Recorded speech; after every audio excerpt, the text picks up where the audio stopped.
Hear ye, hear ye. All right, folks, welcome to the inaugural edition of Courts and Sports, right?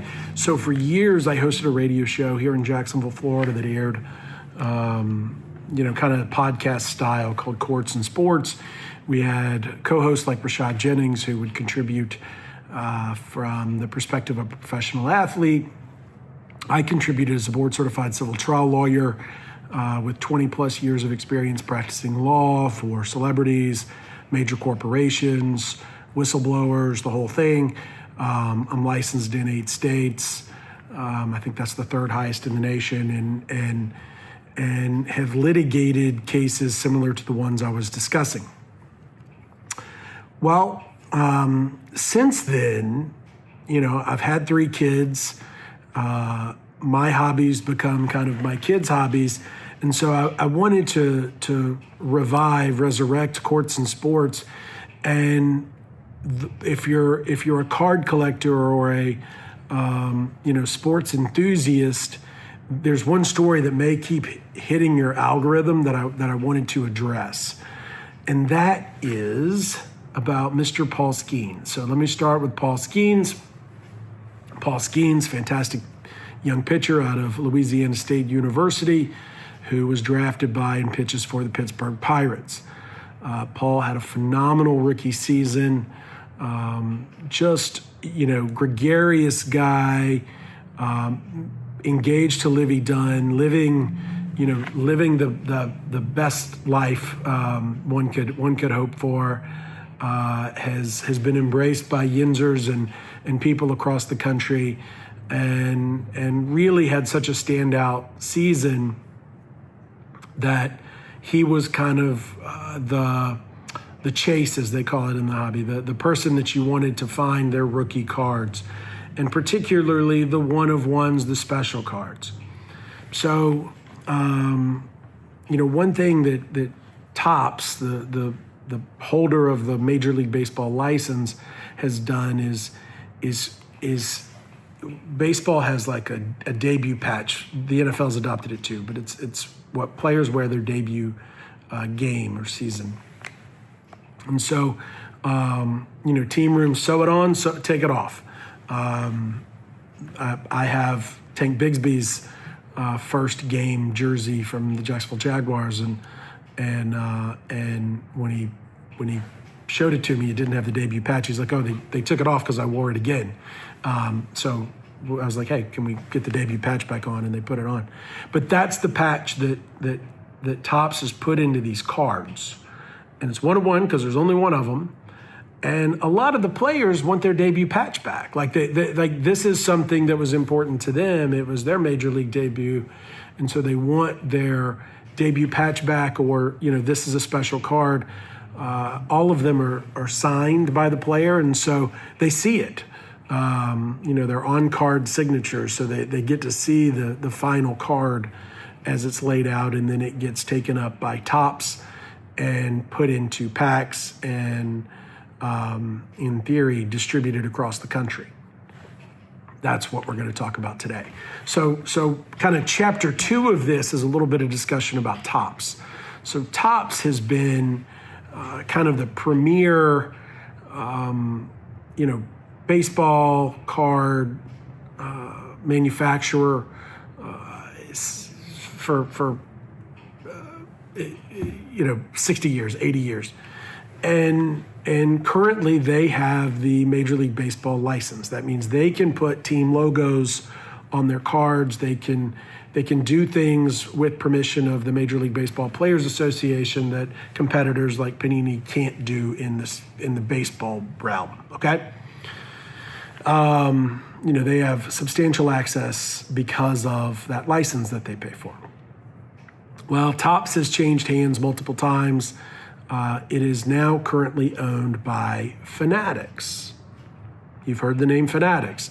So if you go buy a jersey for your favorite team, baseball, football, basketball, Fanatics has made major inroads with teams and league licensing to control distribution of team merchandise, including jerseys. So, Fanatics had this increasing market growth in jerseys and in team apparel. They bought Topps. Now they entered the sphere and are taking over licenses from their competitor Panini in the NFL and NBA, and have the license for Major League Baseball. So, Fanatics is principally owned by Michael Rubin. Michael, you see at all the collecticons. He's invaded pop culture. You just Google Michael Rubin and you see, a lifestyle that's even better than Paul Skenes. Michael Rubin has white parties at his home every year, and you name it, and they attend. LeBron James, so many people that have become, real close. Michael Rubin's always on the sidelines. He's always a part of the biggest and best. And now he basically controls sports. He has this autonomy and power that is pretty unprecedented. So as he is expanding Fanatics, he has the jerseys and the licenses with the teams, okay? Then he has the sports card market, okay? Then on top of that, sports cards are distributed in a multiple different ways, but mainly two, okay? When I was little, I used to go with my mom to a local card shop, LCS. And I'd go to the local card shop, and I at the time, my PC, my personal collection was Mike Schmidt and Pete Rose. And so I'd find their cards or find, Atlanta Braves cards or whatever my collection was. My mom wound up buying me full sets, back in the 80s. And so that's one way in the local card shop and the internet local card shop, right? They're the internet shop. They still exist and they still do a bunch of business. But now cards are sold 24 hours a day, 7 days a week on apps like Whatnot. So you can literally go on Whatnot, whether it's jewelry or shoes or Funko Pops or cards. You can go 24 hours a day, buy whatever you want. It's got a lot of gambling mixed in with it, a lot of chase, a lot of bravado and machismo. It's like being on a casino floor, but on an app. So you can just find the cards you want, find the chase you want, from $5 to $50,000, whatever it is, and go for it. And people get really caught up and I think there's some regulation that needs to happen there, but that's another story for another day. Okay. So, Michael Rubin, Fanatics, doesn't want anybody else in their way. And all the card shops are having Fanatics accounts and some, having Whatnot accounts, and some have 2 or 3 going at once, and it's nonstop. They get, young breakers with a lot of energy and the ability to stay up all night, and there's always a chase. So Panini and Topps always put out another product, like multiple a month. So there's always something that they're going after. Okay. Well, at the end of the year, at Christmas time, the big chase was the Paul Skenes and others, but Paul Skenes 1-of-1 debut patch card. Okay. So, like I said, Fanatics doesn't want to let anybody else make money when they can, so they created an app, a Fanatics Live app, that it does the same thing Whatnot does, breakers 24/7, selling cards. They have a direct line to distribute their cards. So not only are they making money on the cards,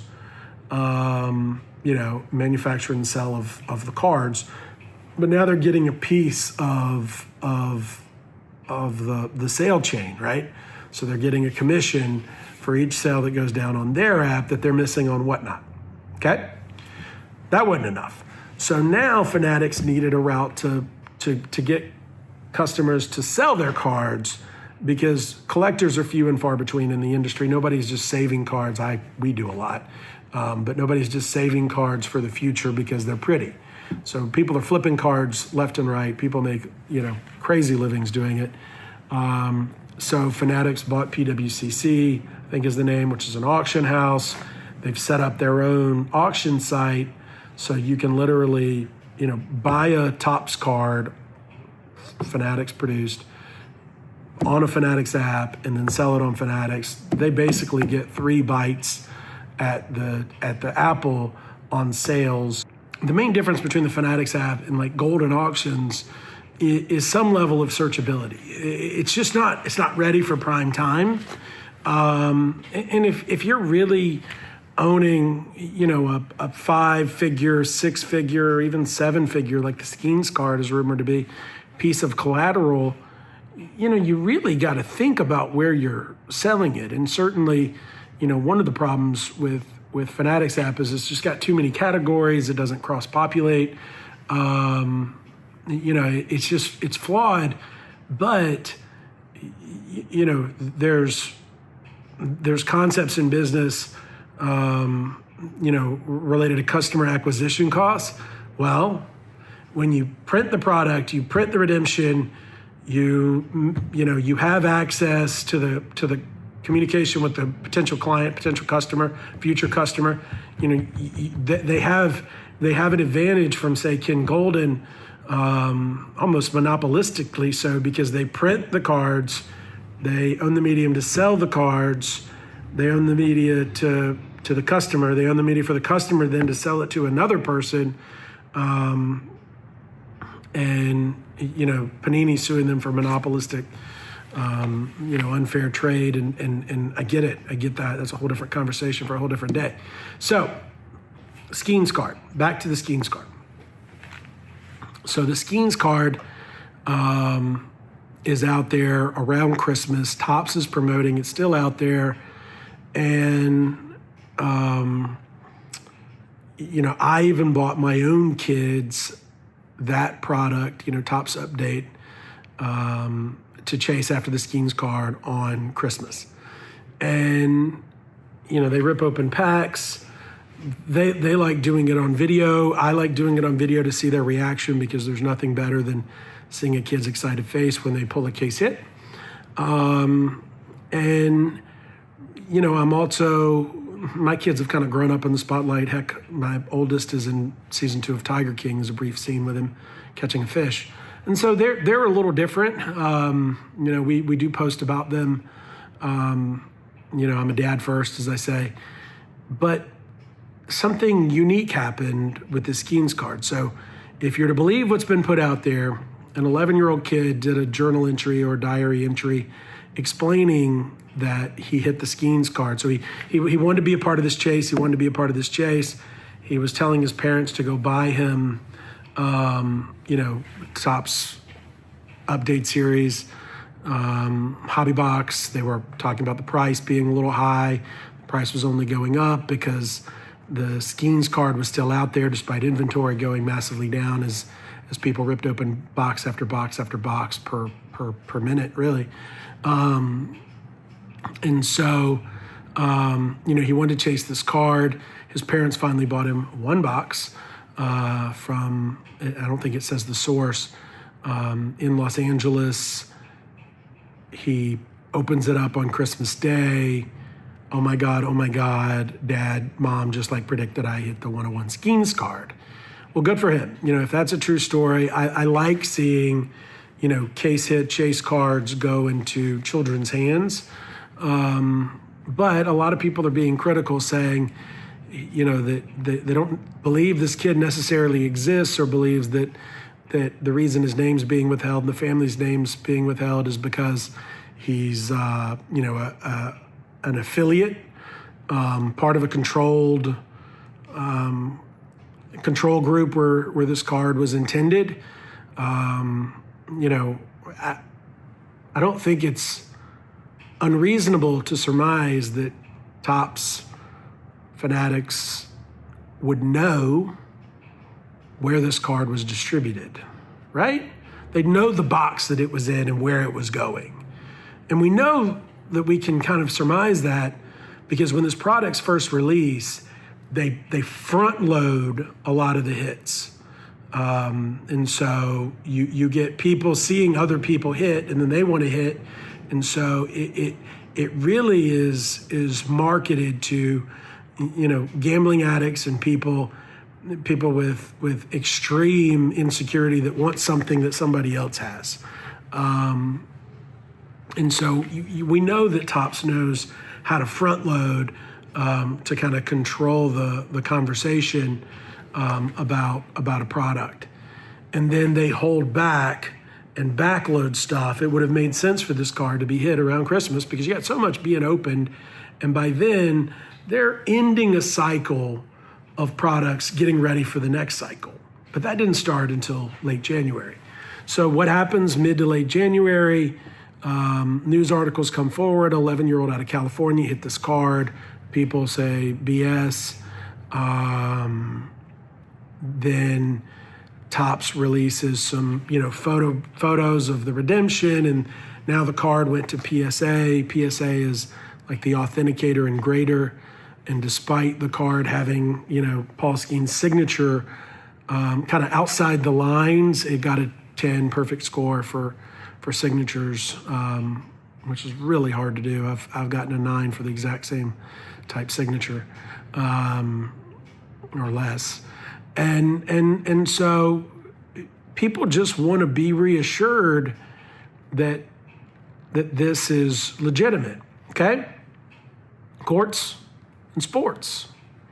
Here's where the courts come in. So here's the problem, the biggest problem I have, right? I don't like that it's all anonymous. I don't like, some of the language used in this kid's journal that just, it seems off, right? It seems, something like I have a 13-year-old and a 10-year-old. It's not something they would do unless they were told to do it. The language is very breaker, let's go. But that's kind of middle school culture right now too. But I think the public, I think America, I think the card collecting,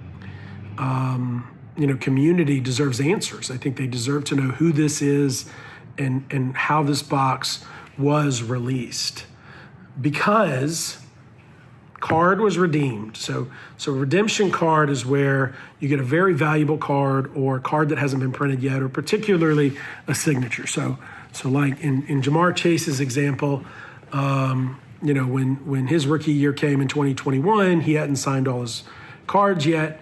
And so if you got a Jamar Chase rookie card that was an auto, you got a redemption. And so it was like a rain check. So you put in your redemption code, and then when Jamar Chase does a bunch of signings, you get the cards as they come out. So Paul Skenes had signed this card. We know it because there was video of it.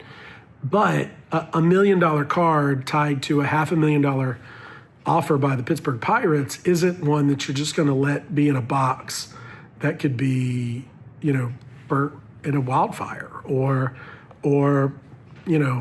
miscellaneous opened by, some kid out of a Walmart and not really know what it is.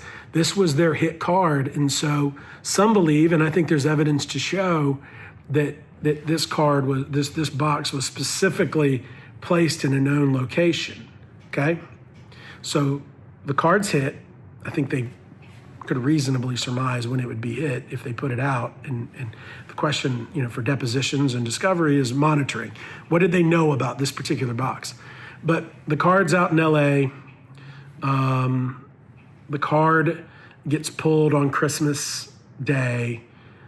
Within 24 hours, the kid enters the redemption code on the computer and is in communications with Topps about getting the card. This is not one you send through the mail, so there was further discussions about, getting agents and people to move this card around, get it over to PSA, get it graded so that it's in a plastic sealed slab and all of that. And then, the announcement's not made until late January.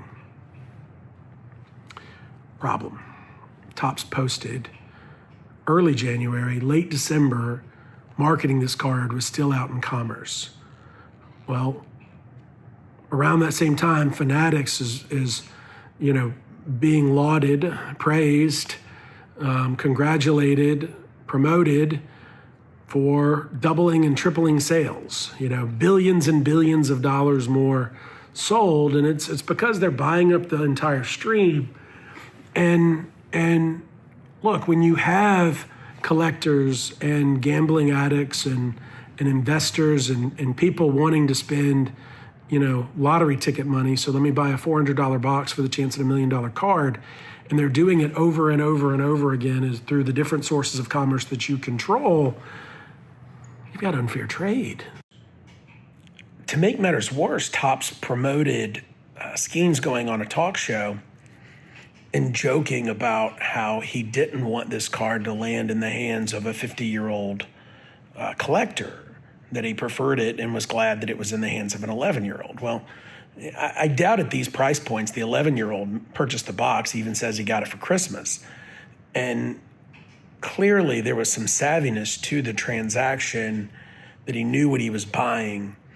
And so the ultimate purchaser was that very same, adult white male that had an 11-year-old. So it was the guy 30, 40, 45, 50.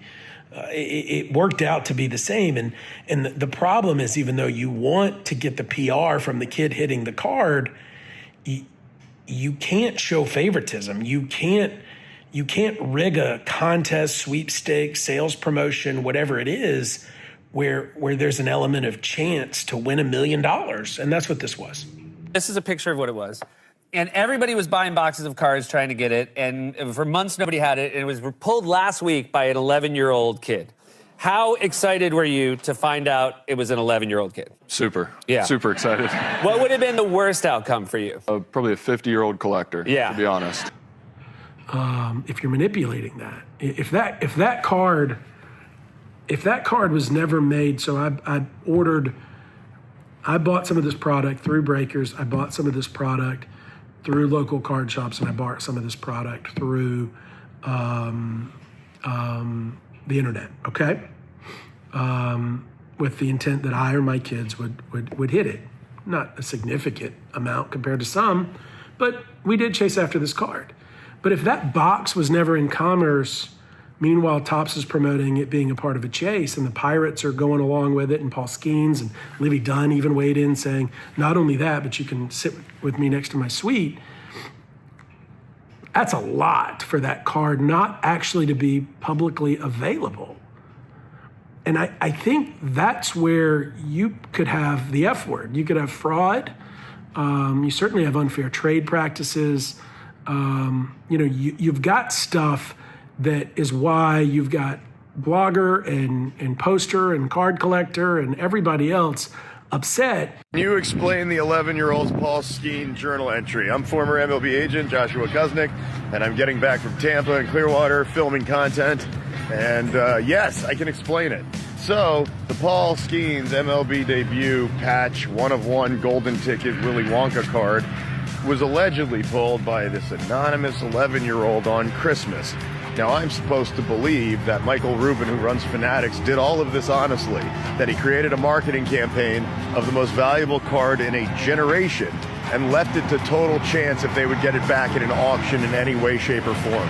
Now, because I am a healthy skeptic of such arrangements, it turns out that for proof, instead of taking a photo of the actual redemption card, which would be proof, of the kid and family at Christmas holding their $1 million lottery ticket, they instead sent a 3-page handwritten journal entry in pencil as proof that he did it.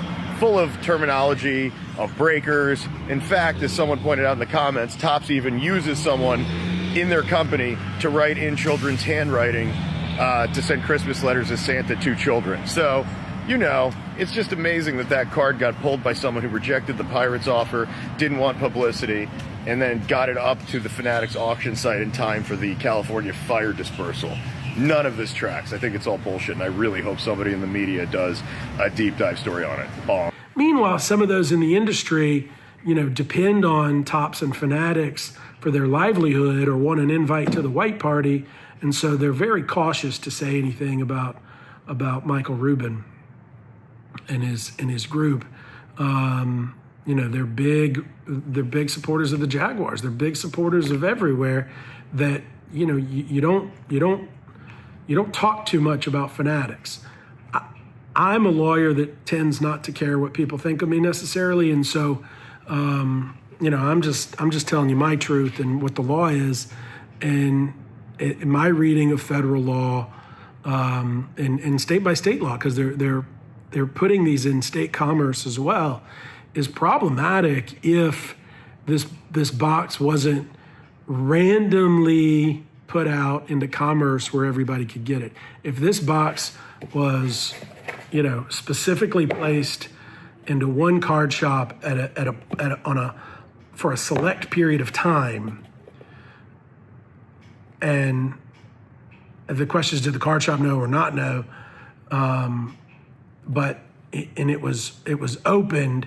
It all reminds me of the McDonald's Monopoly promotion. And that led to federal investigation and indictments and everything else. It happened started right here in Jacksonville.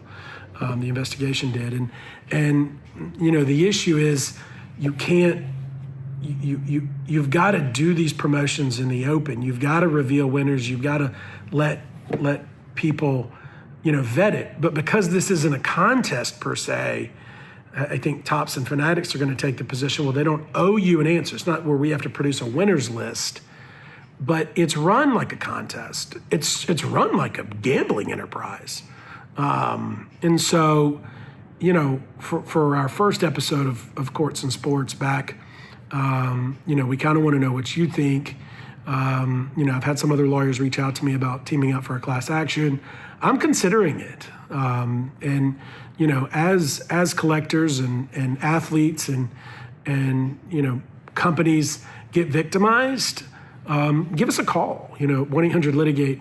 I'm licensed in Florida, Georgia, Alabama, New York, D.C., Texas, Illinois, Washington, D.C., U.S. Supreme Court, and I've had 3 consecutive board certifications by the Florida Bar. We know what we're doing. And, the good news about my law licenses is I'm pretty much licensed everywhere where we need to sue these companies. But teamwork makes the dream work, and we partner with other firms as necessary. But I can't get over whether it's 9-year-old little Johnny or 65-year-old, multimillionaire trying to get, little time with Paul Skenes, or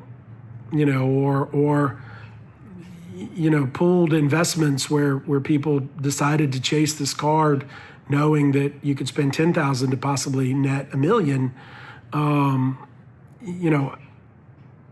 it's surrounded by gambling and contest type language. You could win this specific thing.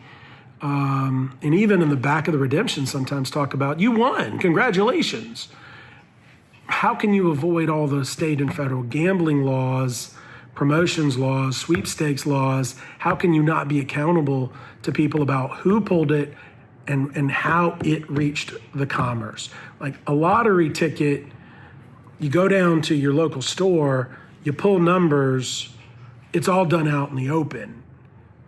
But if we never knew what the lottery numbers were, and somebody said, oh yeah, this guy won the lottery, congratulations.